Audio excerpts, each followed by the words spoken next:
bienvenue dans le Petit Journal. Elles sont venues des 4 coins du monde pour participer à la Mégavalanche. De Nouvelle-Zélande ou de la Réunion, nous sommes allés à la rencontre de ces rideuses tout-terrain.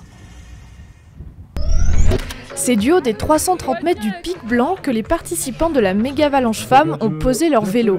Mondialement connue, cette course de VTT attire des passionnés des 4 coins du globe. La première rideuse à passer la ligne d'arrivée a même fait le voyage depuis la Suisse.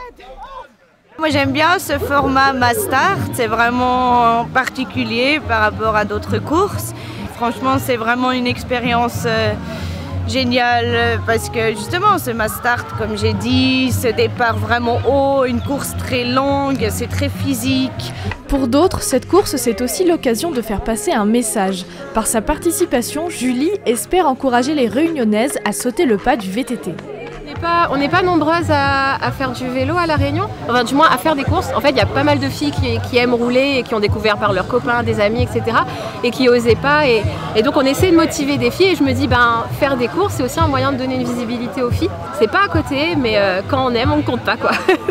Louise ne vient pas non plus d'à côté. Originaire d'Écosse, elle a pris l'avion depuis la Nouvelle-Zélande pour vivre une expérience universelle au-delà des nationalités. Meeting loads of people from around the world, it's like quite a unique experience. It's not like other races, so especially at the top because we're all doing the same thing and we're all very nervous. Everyone comes together and like there's British people I know here, and then French and German, Alba's Swiss, and then yeah, it feels like a big mountain bike community. It doesn't matter about where you come from.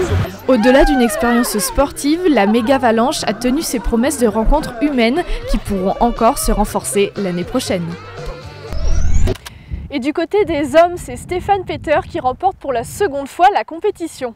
Retour dans le passé avec la mythique 21, Alpe d'Huez TV s'est glissé dans les coulisses de cette course de vélo vintage inédite. C'est dans cette boutique du centre de Bourdoisan que tout a commencé. Laurent Ametler, le propriétaire, est à l'origine de la mythique 21. L'idée de la mythique 21, la base, c'est le 70e anniversaire de la première montée du Tour de France en altitude. Pour participer, il faut être passionné de vélo vintage car les règles de la course demandent des connaissances pointues. Les critères, c'est d'avoir un vélo qui date entre les années 1950 et les années 1980. C'est-à-dire que le vélo doit être équipé de câbles de frein qui passent par-dessus le guidon, de 2 manettes de vitesse qui sont sur le tube diagonal du vélo et des cale-pieds à l'ancienne avec des sangles. Les participants sont invités à s'habiller comme à l'époque. Et dans ce tableau tout droit sorti du passé, une invitée surprise, Jeannie Longo. Mais là j'ai trouvé que les braquets étaient gros. Puis alors les vitesses au cadre, c'est quelque chose. C'est marrant. Pour une fois on fait pas la course, c'est bien. Non, c'est vrai. C'était sympa comme tout.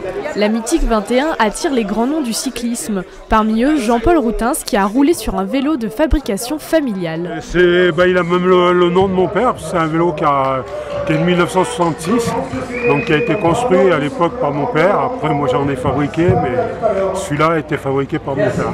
À la remise des prix, une histoire intergénérationnelle se hisse sur le podium.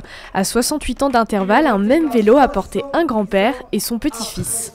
Le petit-fils c'est mon père, mais nous à notre époque on montait, mais la route c'était du gravillon, il n'y avait rien à voir avec ça. Et les virages étaient comme ça. Voilà. Mais j'avais que 17 ans. À quelques jours du Tour de France, la mythique 21 rend hommage à cette fête populaire au-delà des époques. C'est la fin de ce petit journal, merci de l'avoir suivi. On vous souhaite un bel été à l'Alpe d'Huez.